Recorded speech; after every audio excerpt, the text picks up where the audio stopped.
Bir yigit bor ekan, endi hikoya ham kelib qoldi-da. Otasidan har doim norozi bo'lar ekan. Svetni o'chirdingmi, chiroqni o'chirdingmi, nega svetni yoqib qo'yasan? Nega kech kelasan? Nega uni vaqtida qilib qo'ymading? Nega eshik g'iq-g'iq qiladi, uni yoqlab qo'ymading? Nega kech turasan? Nega o'zingga qarab yurmaysan? Bu yurishing nima? Sochingni tekislab yurmaysanmi? deb har kuni endi otalarimizda har kunlik tanbehi bor. Bola aytar ekan, aralashaveradimi endi?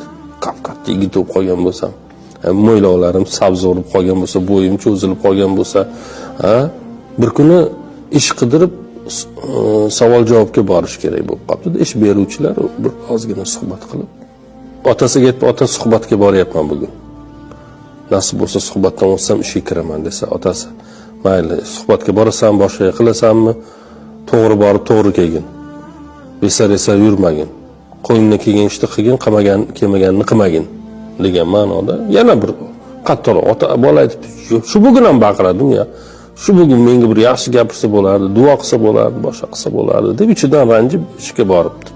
Endi ma'lum bir ishxonaning ichidan kirib, bir qarasa suv oqayotgan ekan. Bu yerda suv oqayapti, o'chirib qo'yibdi.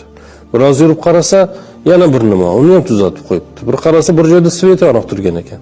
Uni o'chirib qo'yibdi. Yo'llarga borib, o'rganib qolgan otadan dakka eshitaverib, dakka eshitaverib. Keyin boyagi savol-javob bo'ladigan xonaga kirib, suhbat bo'ladigan xonaga kirib, assalomu alaykum, men falonchiman, suhbatga keldim desa, siz ishga olindingiz. Nega desa, biz shu imtihonni o'shada darvozadan kirgandan boshlab qo'yganmiz. Qanchalik mas'uliyatli, qanchalik tejamkor, boshqa sinab oldik sizni kelganingizcha. Sizdan oldindan bir 50 tasi keldi, ammo ular suvni o'chirmadi, chiroqni o'chirmadi.